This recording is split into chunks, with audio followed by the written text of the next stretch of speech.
He's never fought us. Not us united.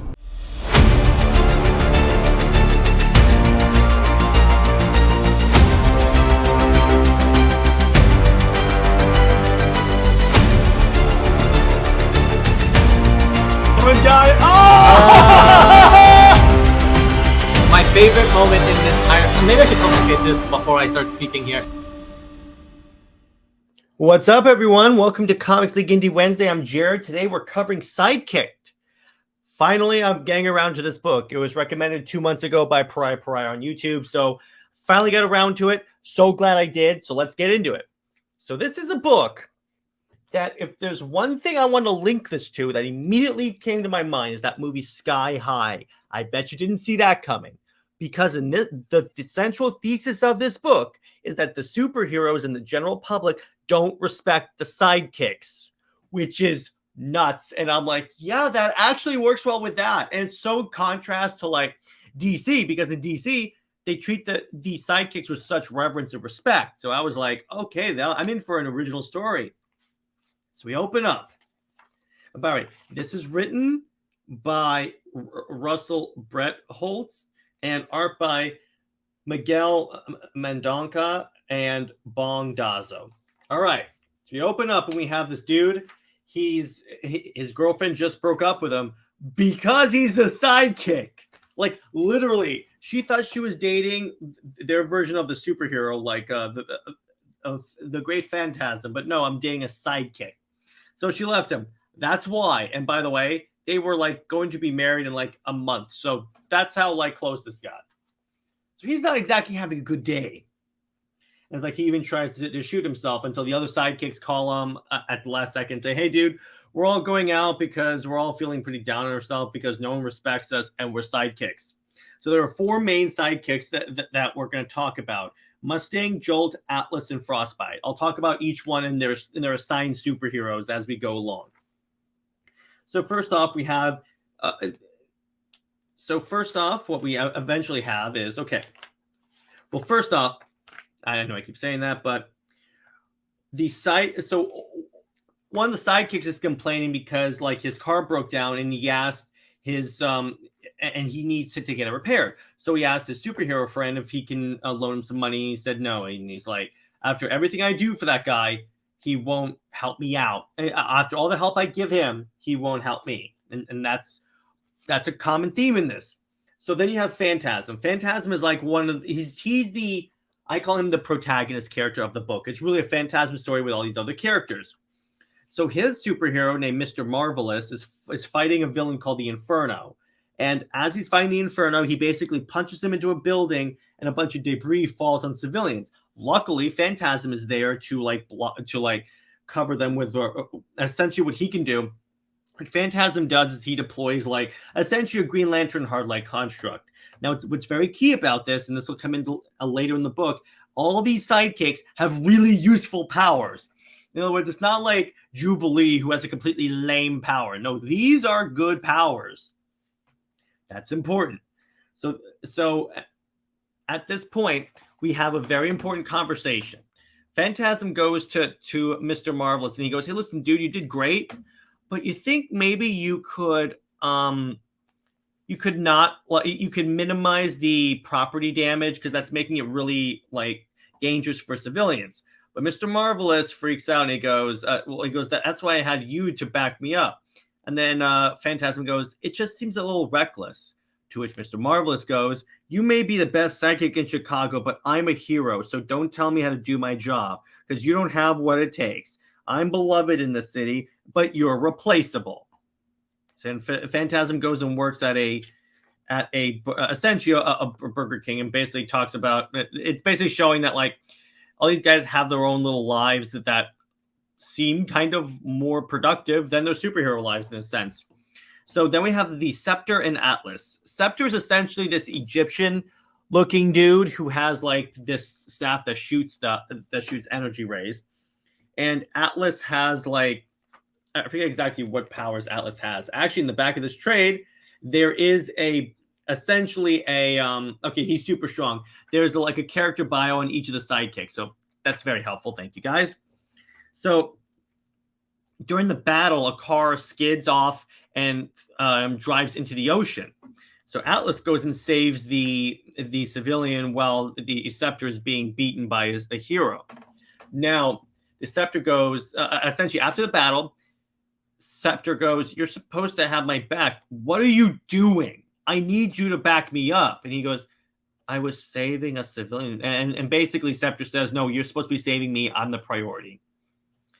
And then we cut to Frostbite. He works at a newspaper, kind of Clark Kenty, and the editor, who looks a lot like J. Jonah Jameson.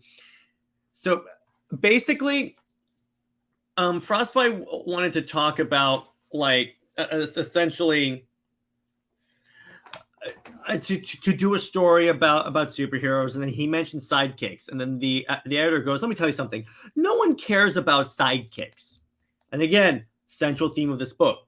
Then we have essentially a bank robbery that's foiled by Captain Celebrity, who's basically this universe's version of the Flash, and Mustang. And Mustang's special powers, essentially, he shoots energy blasts. Yeah, can't shoot plasma blasts from his hands. That's his main thing. And Celebrity clears out all but one of the bank robbers, and then then essentially, Mustang cleans up the hero's job, and then essentially Celebrity takes a little bit of heat for that because he's like, "Oh, your sidekick just did your job for you." So Celebrity fires him. And again, this is hammering in that point. No one respects sidekicks. So they all decide, after looking at a Teamsters poster, we're going on strike. Yes, and essentially what that means, and then it's immediately in this book, the sidekicks don't do any superheroing, barely even use their powers at all.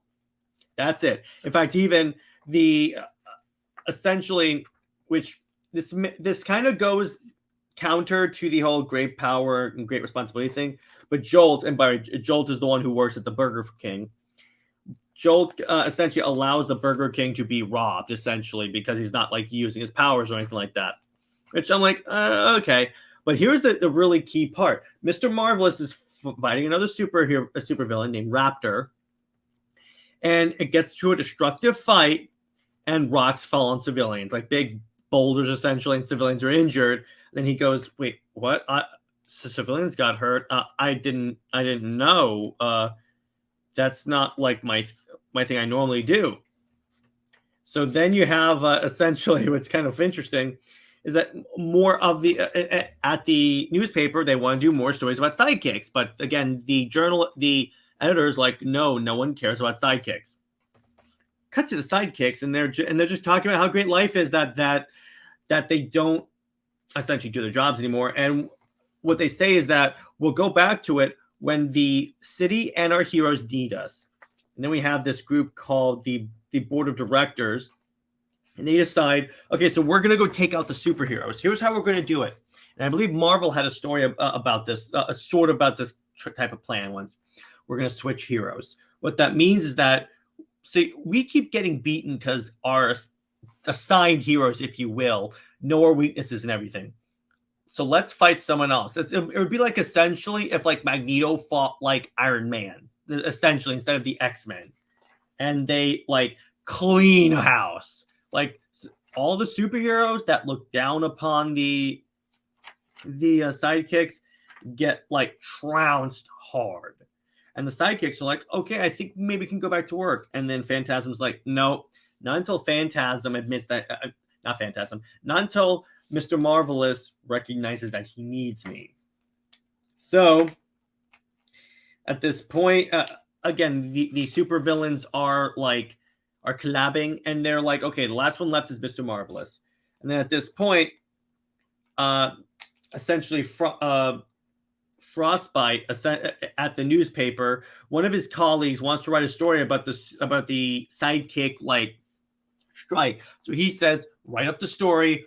I'll convince our editor to publish it. At the same time, what's interesting, and it's really, really cool here, is that, all right, I just want to make sure I got this name right.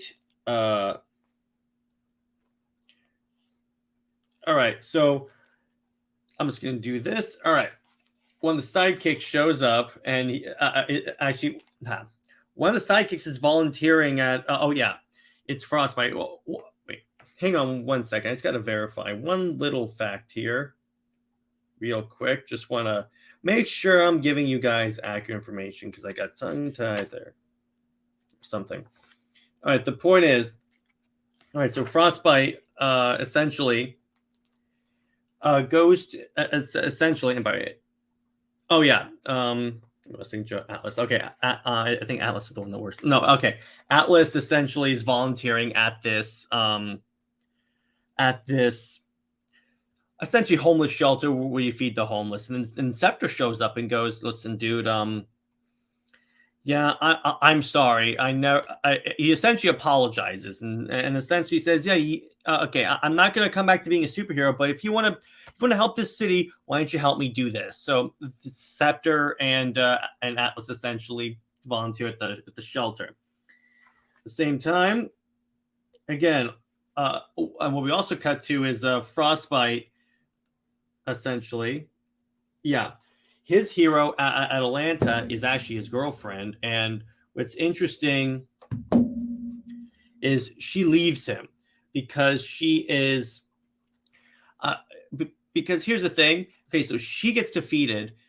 And the excuse that she says is that I don't know why you're including the strike. I never treated you as anything less than a partner. We're partners, essentially, like Batman and Robin. And then he goes, okay, so if we're partners and you don't see me as beneath you, how come we've been dating for 5 years and you won't let me tell anyone that we're dating? And she just leaves. That's a good point. And then actually what's kind of interesting is that back at the newspaper, all right, Frostbite's editor essentially goes, okay, you know how, he presents the story. At first the editor goes, absolutely not.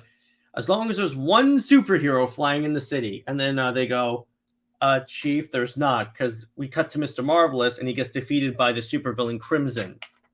And he gets really defeated. At this point, essentially Phantasm goes and visits him. And he goes, and then essentially Marvelous goes, I'm sorry. He essentially apologizes for the way he treated his sidekick. And now at that point, all the sidekicks get together and go back to being superheroes. And boy, do they superhero. Like the last issue is just them defeating every single one of the board of directors, like completely defeating them and their super sidekicks. And they just destroy it.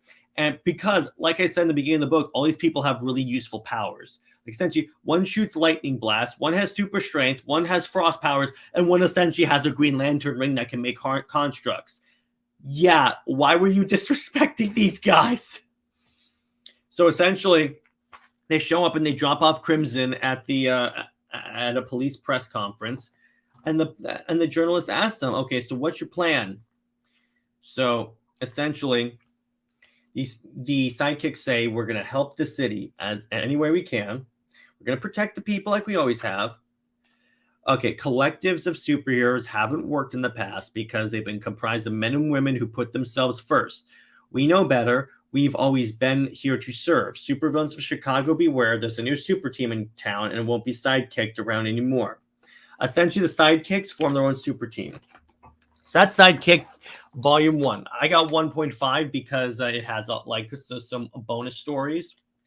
Now, what's actually really cool is, all right, like I said before, this reminds me heavily of like the disrespect sidekicks got in like the movies like, let's see, Sky High.